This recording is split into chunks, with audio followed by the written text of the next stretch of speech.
You didn't know that? Because they didn't allow you to learn that this joke about Yoruba versus Igbo, we will show them again, we will kill them, we will push them in the lagoon. These were inflammatory statements coming from people who saw that those who committed genocide against the Igbos, they were never punished. So everyone feels like they could do it. And that automatically makes the Igbos, right, defensive. Until now that they have gone offensive. The Igbos are mostly defensive all this while, trying to say, no, that's not what happened. That's not, now they are no longer defensive.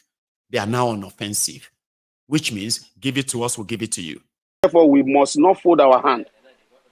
I just have to tell everybody this protest, your Igbo must go, and the scrap of a unitary system is a must, and it's coming, and it's going to be loud. It's going to, whoever that want to die should go and die. It's in our space. This is our heritage. This is the land our father fought for.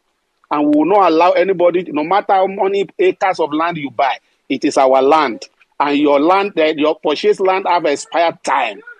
Therefore, you cannot claim ownership. So, and that seems to be triggering a lot of the children of the descendant of genocidists in Nigeria. Because listen to this, most of the people who are non-Igbos today, who are in their 70s, 80s, or 60s, late 60s, 70s today, they were the children during the war. They were the ones who were told that killing the Igbos in eastern Nigeria was to keep Nigeria one. I mean, you remember during the 2023 elections? Yes, we do. That's last week. We have people in President Bola Ahmed Tinubu also stoking these ethnic bigotry. People pulled up by Ononuga's tweet from 2023 where he said, let 2023 be the last time of Igbo interference in Lagos politics. Let there be no repeat in 2027. Lagos is like Anambra, Imo, any Nigerian state. It is not no man's land, not federal capital territory. It is Yoruba land. Mind your business. We have to continue to call this out. This is unacceptable. This is wrong. And we cannot afford a nation at war at this time. They are now in their 60s. The hatred they were taught is still in them today. And that is why the Biafran war is not, it's so bad that even in Igbo land, the history of Biafra is not part of their education curriculum. I mean, tell your own story. It was more or less like the criminals representing the Igbos in the Turn by Turn Nigeria Limited. They love it that way. They do not want to poke the bear. The Fulanis and Awusas, the Northerners, they killed MKO Abiola, their friend. And you know what happened? The political crooks in the western part of Nigeria, they milked it. Yeah, they milked it. Not only that, they forced their hand to make a Yoruba man the first democratically elected president of the Fourth Republic. They had to do it. Or Igbo land, where millions of people were killed, the survivors, some of them have joined the genocide, they have joined the murderers, and they have joined the oppressors to deny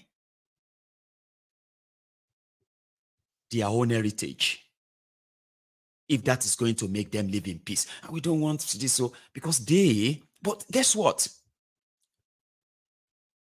If the Igbo political criminals, if they were just a little bit slightly like the Yoruba rogues, what stops them from declaring May 30 a recognized public holiday in eastern Nigeria?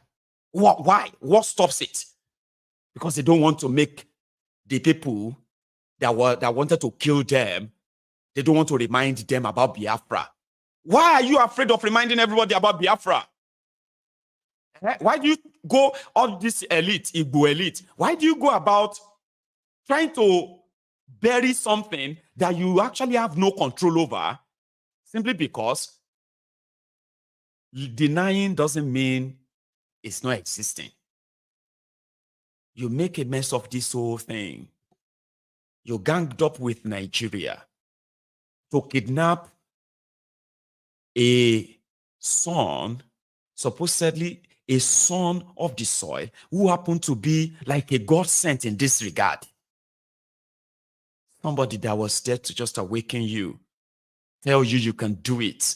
They ganged up and they locked him up.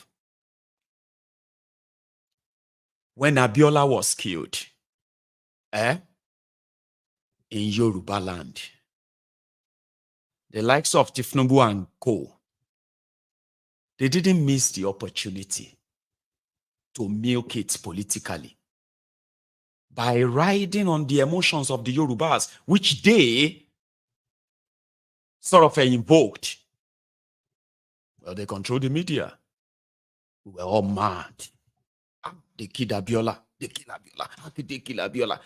This country. Yeah. We were watching all the adults talking about it, making, fuming, angry, and all of that. Then boom, voila, is everywhere. They milked it, and they declared June 12. June 12 was supposed to be a symbol like the May 30, the Biafran Day. That's exactly what June 12 is too. The Biafran Day is even sort of bigger than that, far bigger. It's a bigger cause. But they milked it. They declared public holiday in Yoruba land every June 12. They asked themselves that, we are Awolowo's party, Yoruba. So yeah, the Fulani North couldn't do anything. No, they couldn't. Doping. Today, June 12, is a national holiday in Nigeria, courtesy of this Tifnumbu and his collaboration with Bokwari today in Nigeria. June 12, everybody in Nigeria will have to participate in it. But the killings of the Igbos, everybody in Nigeria participated in it. So that's why they had to remove it completely. Because if you have to acknowledge it, there should be a Biafra National Day. The day of recompense, the day of sober reflection, not just for the Biafrans, but for the entire Nigeria. To remind all of you, when two people, when this Gowon and his gang, when they went mad, and millions of people lost their lives. It must never happen again. But they want to do it again. And they will do it again if they have the chance. So why not? They will deny you, they will make you governor or senator or maybe president if you dare remember Biafra Day.